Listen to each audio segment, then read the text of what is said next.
Hello, everybody. This is Waldorf. This is Stetler. Now we have Battle Report 181. 181. This was at the Double Destruction one-day doubles tournament. It says Double Destruction Game 1. It is. Is that the name of the tournament? Double Destruction Game 1. So this is Game 1 of Double Destruction tournament. There you have. There we go. No, whatever. Anyway, so Team Phelps versus Brandon named us. Fantastic name. I think she got with the TPs. TPs would have been better. Against the Bear and the Maiden Fair team. Yeah, I'm not sure.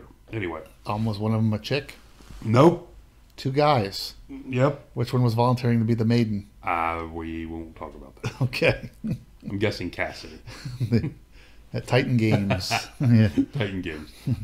This was Brandon's list up top, my partner. Okay. The Ogres. He had a shaman, he's general with the Master of Shamanism. Okay. He had 2 units of 3 bruisers, a unit of 3 this was 2,400 point armies. Each. And this is and no shared anything. And this is version 2.4. This is 2.4. Yeah. They were using 2.5 rules, 2.4 armies. What? 2.5 rules, 2.4 army. What? Yes. Okay. Anyway, the 2,400 points each, sharing nothing. So you can't share BSBs, you can't share generals. Oh, across armies. You're not even considered an enemy or a friend in spellcasting.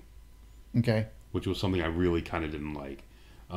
That's the one rule I wasn't that fond of. Oh, you couldn't cast spells on... So you can't cast a bonus spell on him, but since he's not an opponent, you can't even cast... They weren't even allowing universal spells to be cast on each other. Okay. So basically, yeah, just kind of odd. Yeah, 2,500, yeah.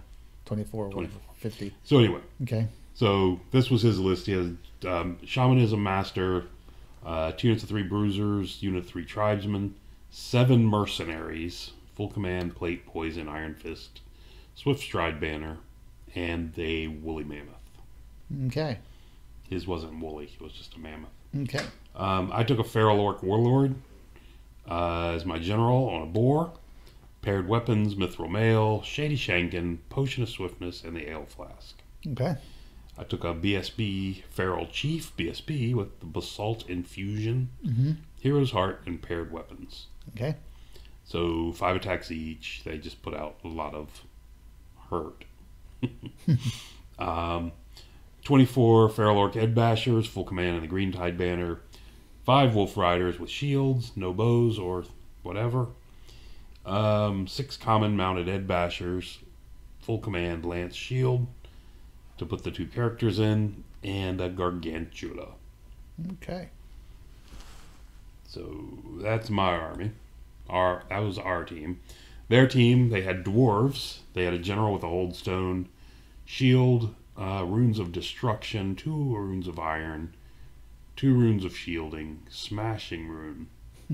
So this is he just does the, if you're toughness 5, he's strength 10 with D3 wounds. It's just ugly. So I didn't want to get anywhere near him. He also had an engineer with a handgun shield and a rune of the forge. 2 units of 10 clans marksmen with handguns, shields, and musicians. 10 clan warriors with shields and vanguard. 25 deep watch, full command in the Banner of the Relentless Company. And a rune-crafted organ gun. Why not? Yeah, why not? He was paired with Dark Elves. Dread Elves. So clearly there was no restrictions on that. No restrictions at all on what you played and who you partnered with. Oracle, who was a general mounted on a raptor. It's a master of witchcraft with Morax Reaping, Essence of Mithril, and a Pendant of Disdain. 24 Blades of Knob, full command, and a Rending Banner. 11 Dread Knights with full command and Banner of Blood. 2 Dread Reapers, and 5 Harpies. It's a good amount of shooting. It's a decent amount of shooting. 2 Dread Reapers and an organ gun. Yeah. And 20 marksmen with handguns. Handguns. Yeah. Yep.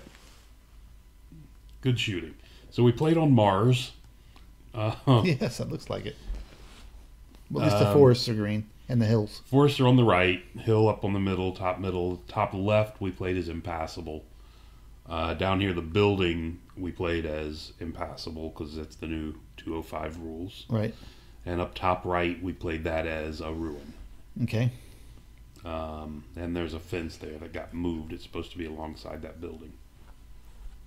I'm not sure how it got moved into the forest. But, but anyway, you can see this is our deployment, and after Vanguard, on his side, you can see starting on the far left, there's a unit of vanguarding dwarves, dwarf clansmen. Handgunners up on the next one over by the impassable, and that's the dwarven. What's it called? The Deep Watch, with the general in it beside them. Moving on down the line, there are the Dread Knights with the character, Organ Gun, Dread Reaper, gargoyles behind them, or harpies. To the right is the Blades of Nob. Another unit dwarven handgunners on the far right with another Dread Reaper. Were those the newer Blades of Yes, I think they are. models? Yes, they don't rank up well. Okay, I was curious. That's why I was asking Yeah. how they ranked up. They do not rank up well. Because they are nice looking models. Yes. He was not happy about the way they rank up. He mentioned that several times. And there you have it. So we dropped, on this one, we dropped first. They also had, the scenario on this one was breakthrough. Battle line breakthrough was the primary and secondary objective. And they had a thing. You had 5 options. You could pick one of these options, and you got an extra bonus victory point if you achieved it. Okay. And in this case, it was, since we were already doing breakthrough, one of the options was for each one of us to get a breakthrough into the same side of the board, basically. Either the right or the left, divide the table in half. We both had to get a unit into the back right corner or the top left corner of his deployment zone. Okay. We got an extra point for that, so that's what we selected. Okay. And they selected to kill our most valuable unit, which is the mercenaries, of course. Okay. So, based on that, we want to get this engaged as quickly as possible. Yeah. So we dropped everything. They picked sides, and of course they took the hill. So we dropped everything and went first. Okay. This is after Vanguard. And just a couple closer picture of the armies. All right. So after Vanguard, we moved up. This is the Orcs pretty much moved up as far as they could. The Spider and the Grunts over there on the right. Everything's moving forward fast. Okay. The Wolf Riders came forward to screen the organ gun from screen the man-eaters off the organ gun so that he can't shoot. He can still shoot them up with the Reaper, the Dread Reaper, and then, or either Dread Reaper actually, and then shoot them off or panic them off and then use the organ gun to the left if he wants to, but at least that way he's got to do that. Anyway, so we moved up, and that's about it. We have very little shooting, by the way. We have 2 crossbows on the woolly mammoth and 8 bow shots on the spider. That's the limit of our shooting. Oh, the mercenaries don't have any guns? No. Okay. I think plate poison is the way to go now. No pistols. Iron Fist gives you a 3-up armor in combat. Right. It's really, really nice. So we did manage to get off Chilling Howl, the cast version of it on the unit of the Knobs. Okay. Which is and the boosted version, which was a 12-inch bubble. So it managed to hit the rune, both the Dread Reapers, these handgunners, and the organ gun. It's a really nice spell. It's -1 to wound with shooting. I used the chariot as this. That's interesting. What's this? The Dread Reaper here on Oh, the bottom is yes. actually the Chariot body. Yeah. Chariot body, Which correct. you can still get. Yeah. And those are the Whiz Kid gargoyles for his harpies, Oh, okay. which I liked and bought a couple packs of. Yeah. Don't know that I don't have an army to use them with, I need to get some. but I liked them a lot, and they're cheap.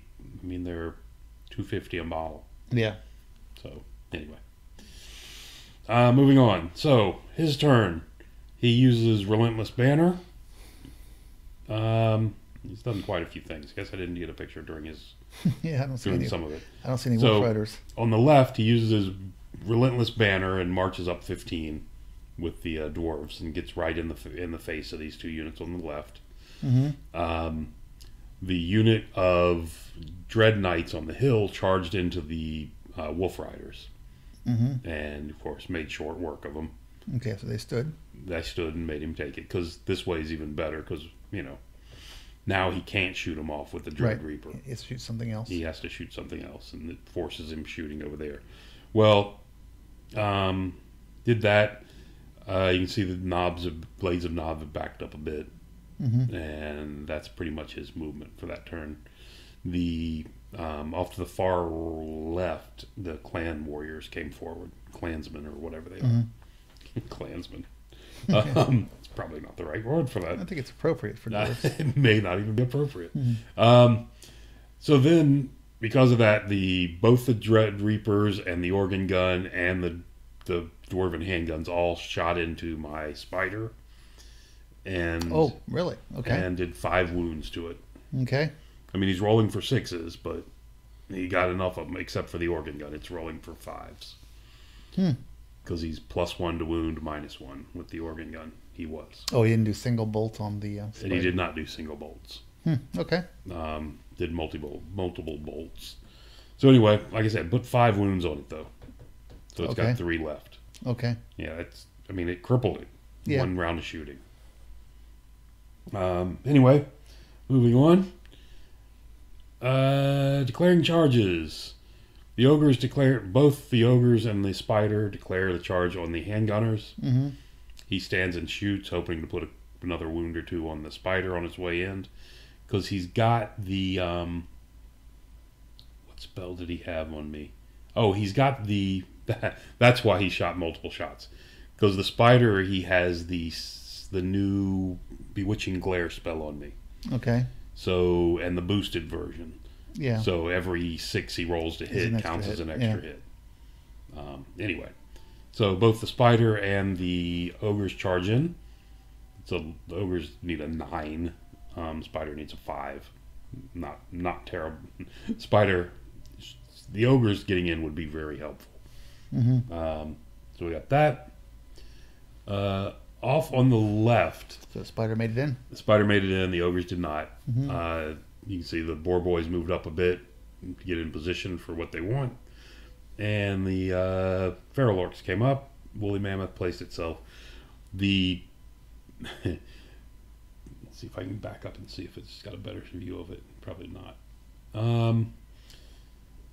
The deep watch on the left, when he came up to screen him, he moved him up, and then he started playing around with where the unit was because he was worried about the woolly mammoth in his flank. Mm-hmm. So he moved it and ended up not blocking the man-eaters. So the man-eaters could wheel past him and still hit the knights on the hill Okay. with I think it was a 9, because they have, and with a 9 swift stride. But he failed it. Okay. So he ends up right there. Oh, okay. The failed charge, he ends up with his flank exposed to the Mhm. deep watch, which is not a good place to be. Just, for those needing advice on how to play this game. It's not a good place to be. And off on the top right, you can't see it, the spider destroyed the handgunners and overran into the Dread Reaper. Okay. There you go. Why haven't we fought this battle? Don't know.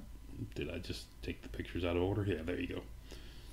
So, killed those, wheeled in. I didn't move the 2 for the turn before I did it. Wheeled in, and now I've got the Blades of Nob in my flank. Okay. Yeah, that's what I got. Not much I can do to it about it. Hopefully I'll drag them out. I did manage to deploy far enough into the ruin that the Blades of Nob are going to have to come into the ruin to get me, which means dangerous terrain checks. I'm just looking for something there. Yeah.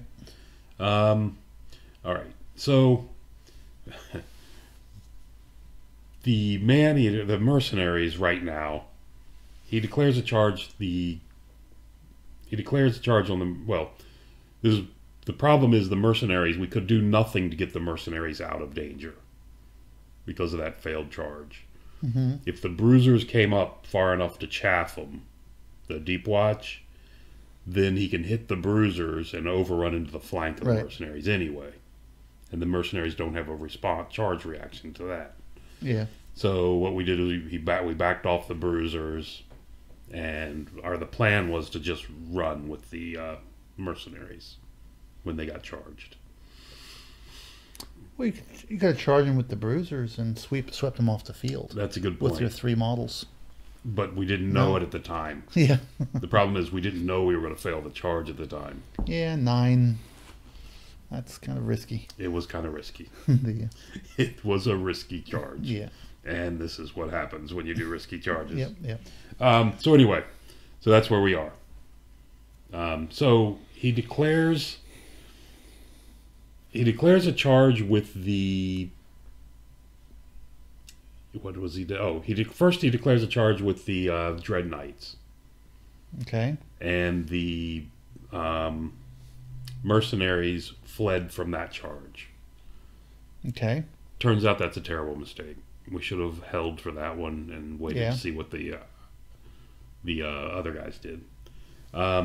Anyway, so they fled from that and they popped back here behind the. No, how did this work?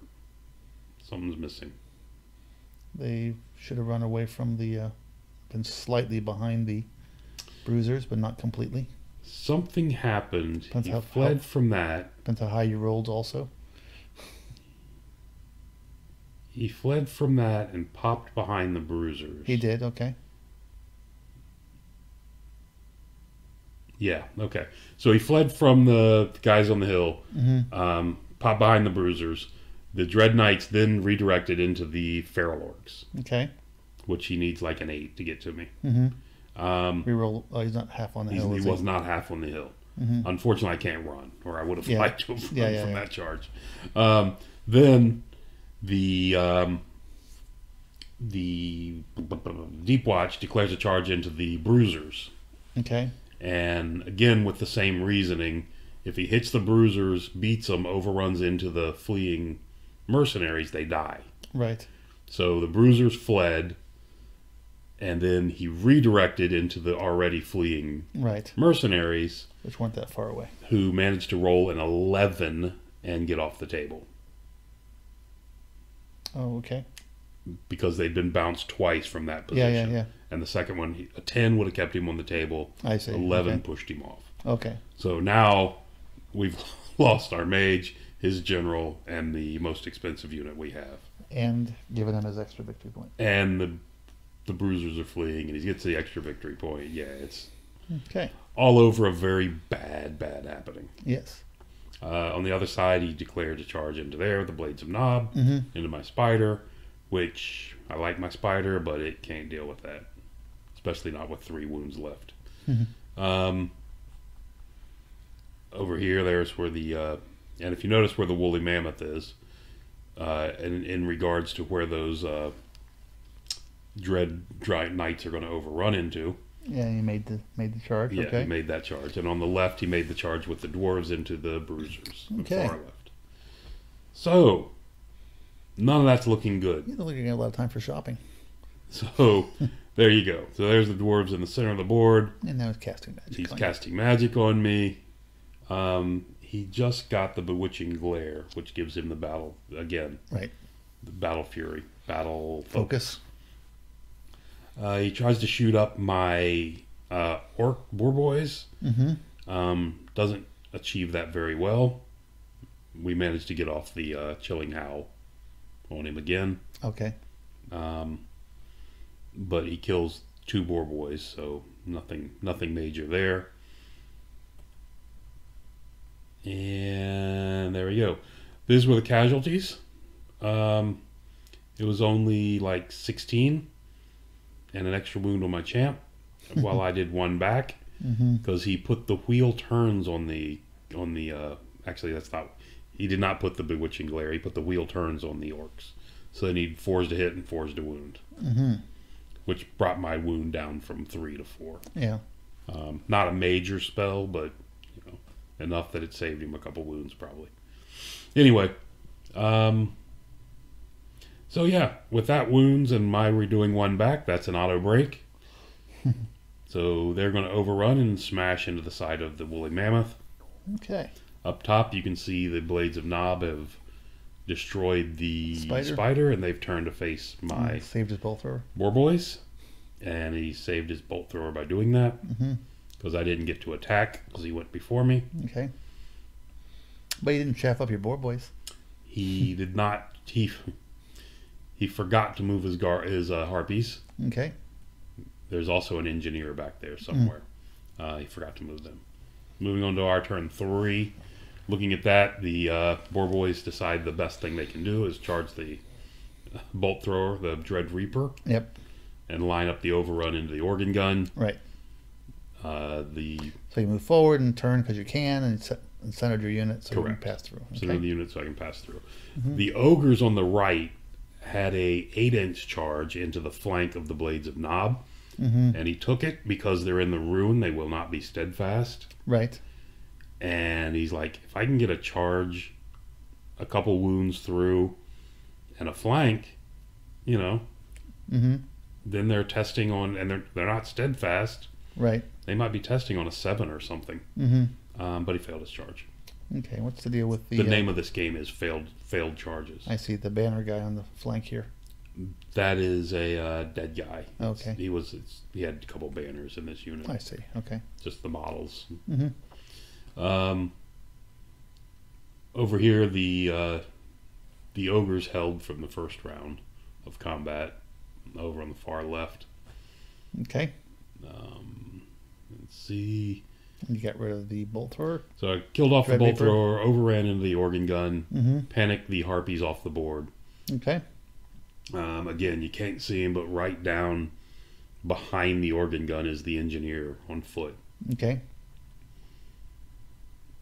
There we go. The Dread Knights make short work of the woolly mammoth. Low overrun. The bruisers up on the top left smash the dwarves and turn kind of into the middle of the board. And that's going to do it for our turn. His turn, it's hard to see, but there's the engineer who marched out from around the other side of the organ gun to get behind me. Right. Because he's worried about me turning around. Yeah. The die that you can see on the 5 outside the ruin and the die on the 3 are the corners of his unit. They would not stand in that ruin, so he just marked the blades. where the blades, yeah. So he just marked where that unit is. They are, like I said, another 8 inches forward. Oh, those 2 trunks didn't move. They did. I don't know why he elected it. Anyway. Okay. It was still kind of precariously balanced, and like I said, it's not a well-fitting unit. Yeah. He also charged his Dread Knights, charged into the other unit of bruisers down here on the bottom left. And that was it. I looked at this and I made it. There's where that unit is in the ruin. He actually put it in there when we were checking something, because I was checking to see if the engineer actually panicked when the organ gun got smashed, and ran. So you're saying if you had a flank? So I had to see if it was flank or rear. Unfortunately, it was a rear, which would have put me into the flank. I would have even been out of the ruin. Right. And in the flank, less attacks, everything else. He does have the rending banner with that unit. But since it was a rear, I went ahead and overran, and I'm just trying to save some points. How many boar boys you got left? 3, I think. Oh, never mind. Yeah. Looks like more in the 2 picture. characters and 3 boar boys. Because it still may have been worth the charge. Actually, I thought about it later, and I think it might have been worth the charge. It would have all depended on the 1s and 2 dangerous terrain turns. How tame, especially if you had characters in there, which probably would have survived. Oh, I forgot to mention the turn the boar boys charged into the Dread Reaper. You know, he's elves. He goes first. Yeah. He goes or at the same time as me, I think, on the charge, at the same time as my general. Anyway, he goes, puts his 2 attacks on my champion, puts a wound on him, and he rolls a 1 for his armor save and dies. So, I got that going for me. Don't even have a champion left. But anyway. Yeah, doing the math, if I would have thought about it again and thought more about the fact that he was not steadfast in there. Yeah. That probably would have been worth the shot. Just because this is bad. It's a desperation thing at this point. So anyway, back to his turn. The Blades of Nob charge the Ogre tribesmen, and they flee.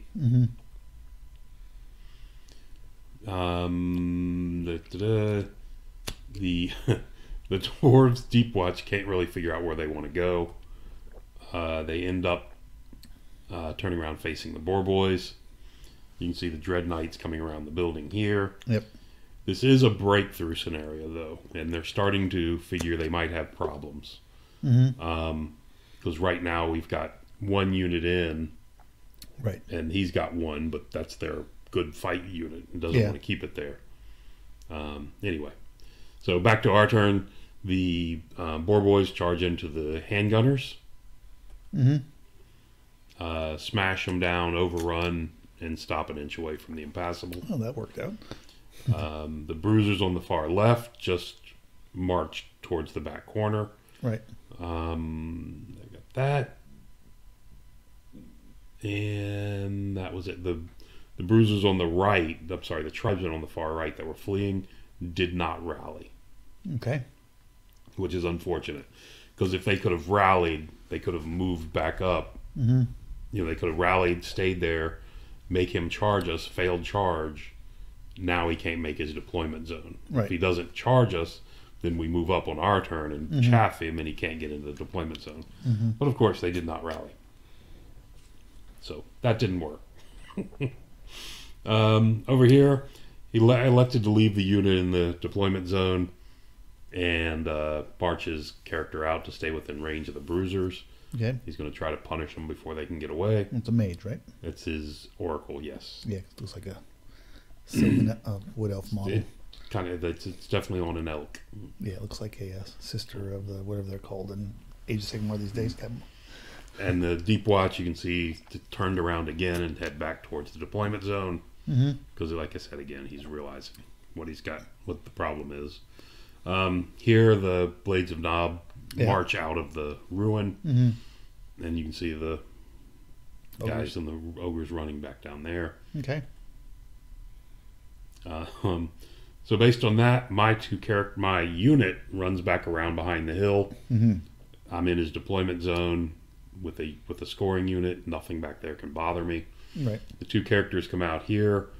The hill is protecting them from the Dread Reaper, right, top right. Okay. And just chasing off his mage to make sure he can't. Right. The mage has the mithril mail. It's got a 2-up armor. I mean, we were somewhat concerned he might charge the rear of the ogres and try to cause some havoc there. But my 2 characters came out here to prevent that from happening. Yep. And we go on, and at this point, he ran back to hid back in his unit. Yeah. And everybody marched into our deployment zone. Because you can see on the far right, the ogres still have not rallied. They ran off the board. Yep. And that lets him march into our deployment zone with that unit. So he's got 3, you got 2. He's got 3 to our 2. So our little desperate grab for the objective did not work. And that's where it ended. So we managed a point because we did get the breakthrough in the same quadrant. we got that going for us. Yeah. But they got their full 20 and their bonus point. Okay. So it's a good way to start a tournament. Yeah. With a point. It's better than 0, I guess. Right? Yes. Yeah. Anyway. Infinitely better than the 0. I've played with Brandon in three doubles tournaments. Mm-hmm. We have done terrible in every single tournament. So this is like, this stinks. Anyway. I guess that'll do it for now. We'll be back. Well, clearly, Orcs and Ogres don't do well on Mars, so that's what we've learned. Yes. I think that is the problem. That's the problem. It's hard to breathe on Mars for Orcs and Ogres. There you go. All right. Thanks for listening. Till next time.